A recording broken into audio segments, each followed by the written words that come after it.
Hello, Stockton University. I'm Colton Van Cleave. I'm here with Mik Drake, once Stockton employee, now professional wrestler. How you doing tonight? I'm great. Thanks for having me, Colton. Most people, our audience, doesn't really understand the concept between WWE and your guys' league, OTW.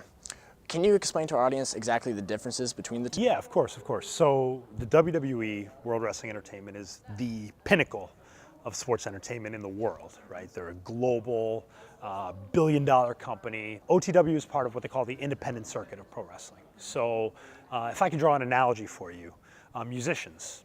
You know, the goal of any musician is to eventually be signed by a big-time record label. And on their way to doing that, they would go and play smaller shows at bars or smaller festivals or smaller events, smaller venues. OTW, Old Time Wrestling, is very much analogous to that. So it's one of the places where people come.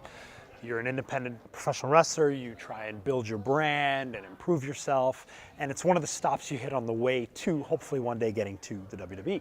You really weren't into wrestling pretty much your whole life until you said college, you said? Or? So I was a big fan growing up of Hulk Hogan and Macho Man Randy Savage, but I wasn't a wrestler until I got to college. I mostly played basketball, a little bit of tennis, a little bit of soccer. I remember my freshman year of college thinking like, oh man, I wish I had taken basketball more seriously. That was the first time in my life I really had that feeling.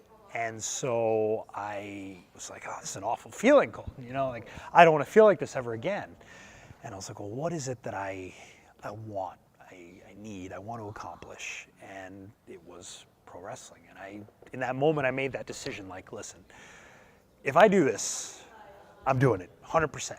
A quote from you that you, Thomas Gerbazi, June 2017, just this year, he wrote about you. And in a quote, you said, because at the end of the day, if you want to do this, you find a way.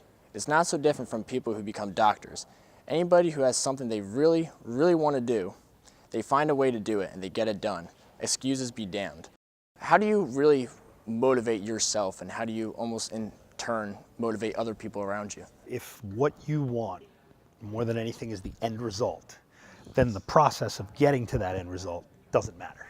If I'm not at 100% when I'm working out, in my mind, somebody else will be, and they're gonna pass me by. If you ask me, I've never had a good match in my life, ever. Because I'll like it for 2-3 minutes, then I'll be like, I should have done this, I should have done that, this could be better, that could be better. And that's just how I'm built.